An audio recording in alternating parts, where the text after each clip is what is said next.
അസ്സലാമു അലൈക്കും. അങ്ങനെ ഖമനേയി വധിക്കപ്പെട്ടിരിക്കുന്നു. കീഴടങ്ങുവാനും ആണവായുധം നശിപ്പിക്കുവാനും മിസൈൽ പദ്ധതി ഉപേക്ഷിക്കുവാനുമൊക്കെയുള്ള ട്രംപിൻ്റെ സമ്മർദ്ദത്തിന് ഒട്ടും വഴങ്ങാതെ ധീരനായി നിന്നുകൊണ്ട് മരണം ഉറപ്പായിരുന്നുവെങ്കിലും അതിന് സമ്മതിക്കാതെ മരണം ഏറ്റുവാങ്ങുകയായിരുന്നു ഖമനേയി. ഖമനേയിയുടെ ഈ ധീരതയ്ക്ക് നമുക്കൊരു അഭിവാദ്യം അർപ്പിക്കാവുന്നതാണ്. അദ്ദേഹത്തിൻ്റെ പരലോക ഗുണത്തിന് വേണ്ടി പ്രാർത്ഥിക്കുവാനും നമുക്ക് ബാധ്യതയുണ്ട്. ഈ മരണം കഴിഞ്ഞതോടുകൂടി സെലഫികളിൽ ഒരു വിഭാഗം ആളുകൾ വല്ലാതെ സന്തോഷം പ്രകടിപ്പിക്കുന്നതായി കാണുന്നു. അവർ സൗദി അറേബ്യയിലോ മറ്റുള്ള ഒരു മുത്തവ്വയുടെ ഒരു വീഡിയോ ഇങ്ങനെ ഫോർവേഡ് ചെയ്തുകൊണ്ടിരിക്കുന്നു. ആ വീഡിയോയിൽ പ്രവാചകനും സിയാക്കളും തമ്മിലുള്ള പ്രവാചക പത്നിയെ സംബന്ധിച്ച് അവർ പറഞ്ഞ ആരോപണങ്ങളെ സംബന്ധിച്ചുള്ള പഴംപുരാണങ്ങളാണ് വിളമ്പുന്നത്. അങ്ങനെയുള്ള തർക്കങ്ങൾ ഇസ്ലാമിൽ നിലനിൽക്കുന്നുണ്ട് എന്നത് ശരിയാണെങ്കിലും ഖമനേയി വധിക്കപ്പെട്ട ഉടനെ തന്നെ ഇത്തരം ഒരു വീഡിയോ ഇറക്കി അത് പരക്കെ ഫോർവേഡ് ചെയ്യുന്നതിൽ ഔചിത്യക്കുറവുണ്ട് എന്ന് തന്നെയാണ് എൻ്റെ പക്ഷം. കാരണം ഇത് മുസ്ലിം സമുദായത്തിൻ്റെ എതിരാളികളായ സംഘപരിവാര ശക്തികളടക്കം എല്ലാവരും ഇതിൽ സന്തോഷിക്കുന്നുണ്ട്. അവരോടൊപ്പം നമ്മളും പങ്കുചേരണമോ ഒന്നുമില്ലെങ്കിൽ മൗനം പാലിക്കണമോ എന്നെങ്കിലും ആലോചിക്കുവാനുള്ള വിവേചനം നമ്മൾ കാണിക്കേണ്ടതുണ്ട്. മുസ്ലിം സമുദായത്തിൻ്റെ കാര്യം പറയുമ്പോൾ കേരളത്തിലും ഇതേപോലെ തന്നെ ഒരു പ്രശ്നമുണ്ടായാൽ ഇവിടെ എല്ലാവരും പിഴച്ചവരാണ്, സെലഫികൾ നല്ലവരാണെന്ന് അവർ പറയുമ്പോൾ മറ്റു വിഭാഗങ്ങൾ സെലഫികളാണ് ഏറ്റവും പിഴച്ചവരെന്ന് പറയുന്നു.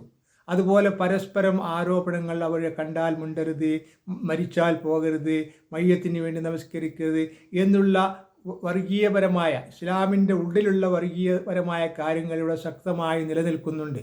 പലരും മരണപ്പെട്ടാൽ കാണാൻ പോവുകയോ ജനാസ നമസ്കാരത്തിന് പങ്കെടുക്കുകയോ ചെയ്യുന്നില്ല. അപ്പോൾ ഇവിടെ ഒരു കലാപമുണ്ടായാലും ഇതേപോലെ അതിൽ ഏത് വിഭാഗത്തിനാണ് കൂടുതൽ ക്ഷീണം കുടുങ്ങിയതെങ്കിൽ അത് ഞങ്ങളല്ല, അത് സുന്നികളാണ്, അല്ലെങ്കിൽ അത് ഞങ്ങളല്ല, അത് മുജാഹിദികളാണ് എന്ന് വിളിച്ചു പറയാനായിരിക്കും നമ്മൾ. ഇതിനൊരു ഉദാഹരണം പറയുകയാണെങ്കിൽ നേരത്തെ KNMകാർ സമ്മേളനം നടത്തുന്നതിന് മുമ്പൊക്കെ കുറേ നോട്ടീസുകൾ എല്ലാ വീടുകളിലും എത്തിച്ചിരുന്നു. എന്തിനായിരുന്നു എത്തിച്ചിരുന്നത് എന്ന് എനിക്കറിയില്ല.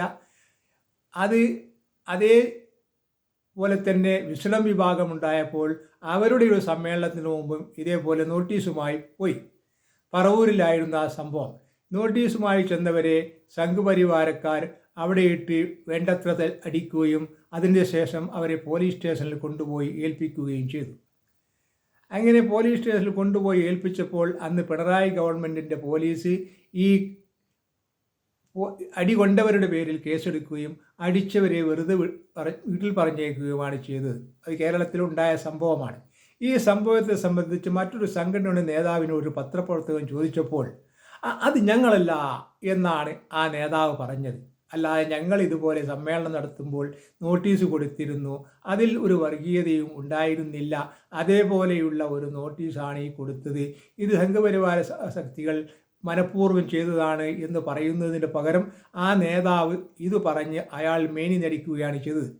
ഇങ്ങനെ കേരളത്തിലും ഇതേമാതിരി പ്രശ്നമുണ്ടാകുമ്പോൾ ഇതേപോലെ സുന്നികൾ മുജാഹിദികൾ ഇപ്പം തന്നെ പ്രസംഗത്തിലൊക്കെ അവരുടെ കാഴ്ചപ്പാടിൽ സുന്നികൾ മുസ്ലിങ്ങളല്ല, മുജാഹിദികളുടെ കാഴ്ചപ്പാടിൽ സുന്നികൾ മുസ്ലിങ്ങളല്ല, സുന്നികളുടെ കാഴ്ചപ്പാടിൽ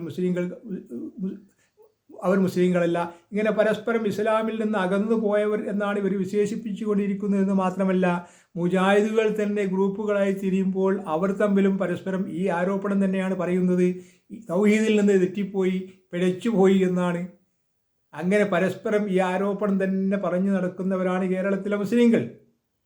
ഇങ്ങനെയുള്ള ആളുകൾ ഇത് കേരളത്തിൽ സംഭവിച്ചാലും ഇവർക്ക് നേരത്തെ പറഞ്ഞ് കഴുകാനുള്ള ഒരു വാക്കാണിത്. അത് ഞങ്ങളല്ല, അത് സുന്നികളാണ്, അല്ലെങ്കിൽ അത് മുജാഹിദുകളാണ്, ഞങ്ങളല്ല. സഹോദരന്മാരെ, ഇതുകൊണ്ടൊന്നും നിങ്ങൾ ഈ വിഷയത്തിൽ നിന്ന് രക്ഷപ്പെടുമെന്ന് കരുതരുത്. ഇപ്പോൾ ഖമനേയി വധിക്കപ്പെട്ടിരിക്കുന്നു. അങ്ങനെ ഇസ്ലാം മതം പൂർണ്ണമായിരിക്കുന്നു. അത് ഷിയാക്കളാണ്, അവർ വധിക്കപ്പെടേണ്ടത് തന്നെയാണ് എന്ന് പറഞ്ഞ് മേനി നടിക്കുന്ന നമ്മൾ സഹോദരന്മാരോട് എനിക്ക് പറയുവാനുള്ളത് ഇസ്രായേലിന് ഈ പദ്ധതി ഒരു ഇസ്രായേൽ രാഷ്ട്രം മാത്രമല്ല, അവർക്ക് ഗ്രേറ്റ് ഇസ്രായേൽ എന്ന ഒരു പദ്ധതിയുണ്ട്. ഈ പദ്ധതിയിൽ സൗദി അറേബ്യയിലെ മക്കയും മദീനയും എല്ലാം പെടും. ഇനി അത് നെതന്യാഹുവിന് നാളെ രാവിലെ അത് തോന്നിയാൽ അത് നടപ്പിലാക്കുന്നതിന് എവിടെ നിന്നും ഒരു തടസ്സം ഉണ്ടാവുകയുമില്ല. അപ്പോഴും ഈ സലഫികൾ അവിടെ സൗദി അറേബ്യൻ രാജാവിനെ വധിക്കുകയോ അവിടെ കഅബ പൊളിക്കുകയോ കഅബയുടെ കല്ല് ജിദ്ദയിലെ കടലിൽ കൊണ്ടുപോയി എറിയുകയോ ചെയ്യുമ്പോഴും ഈ സലഫികൾ ഇതേപോലെ അത് ഞങ്ങളല്ല, ഞങ്ങൾക്ക് വേവ് വെച്ചതാണ് എന്ന് പറയുമോ? അപ്പോൾ ഈ മുസ്ലിം ഇത്തരം വിടുവായത്വം പറയുന്ന ആരോടായാലും ഏത് വിഭാഗത്തിൽപ്പെട്ടവരായാലും അവരോട് പറയാനുള്ളത്, ഇത് നാളെ നിങ്ങളെ തന്നെ തിരഞ്ഞു വരുന്ന ഒരു കാര്യമാണ് വർഗീയത. നേരത്തെ നമ്മൾ കേട്ടിട്ടുണ്ടല്ലോ ഒരു കഥ. അവർ ആദ്യം ഞങ്ങളെ തിരഞ്ഞു വന്നപ്പോൾ അത് ഞാനല്ല എന്ന് പറഞ്ഞ് ഞാൻ ഡോറടച്ചു. പിന്നെ അവർ വേറെ ആളെ കൊണ്ടുപോയി, പിന്നെ വേറെ ആളുകളെ കൊണ്ടുപോയി. അവസാനം അവർ വന്ന് എൻ്റെ വാതിലിൽ മുട്ടി. അപ്പോൾ എന്നെ സഹായിക്കാൻ ആരും ഉണ്ടായിരുന്നില്ല എന്ന ഒരു കഥ കേൾക്കാത്തവരുണ്ടാവുകയില്ല. നടന്ന സംഭവമാണ്. എന്ന പോലെ ഇപ്പോൾ ഇത് ഷിയാക്കളാണ്, അതുകൊണ്ട് വധിക്കപ്പെടട്ടെ എന്ന് പറയുമ്പോൾ നാളെ ഇനി അത് മുജാഹിദുകളാണ്, അവരെ വധിക്കട്ടെ, അല്ലെങ്കിൽ നാളെ സുന്നികളാണ്, അവരെ വധിച്ചോട്ടെ എന്ന് പറഞ്ഞ് കഴിയുമോ? ഞാൻ പറഞ്ഞല്ലോ, ഗ്രേറ്റ് ഇസ്രായേൽ എന്ന രാഷ്ട്രമുണ്ടാക്കുമ്പോൾ അതിൽ മക്കയും മദീനയും ഉണ്ട് എന്ന കാര്യം വിസ്മരിക്കരുത്. ഒരു സന്ദർഭത്തിനനുസരിച്ച് ആയിരിക്കണം. ഈ സന്ദർഭത്തിൽ ഈ ഷിയാവിരോധം അതൊരു വീഡിയോ ആക്കി ഫോർവേഡ് ചെയ്തുകൊണ്ടിരിക്കുന്നത് വളരെ മ്ലേച്ഛമായ ഒരു പരിപാടിയാണ് എന്നേ എനിക്ക് പറയാൻ സാധിക്കൂ.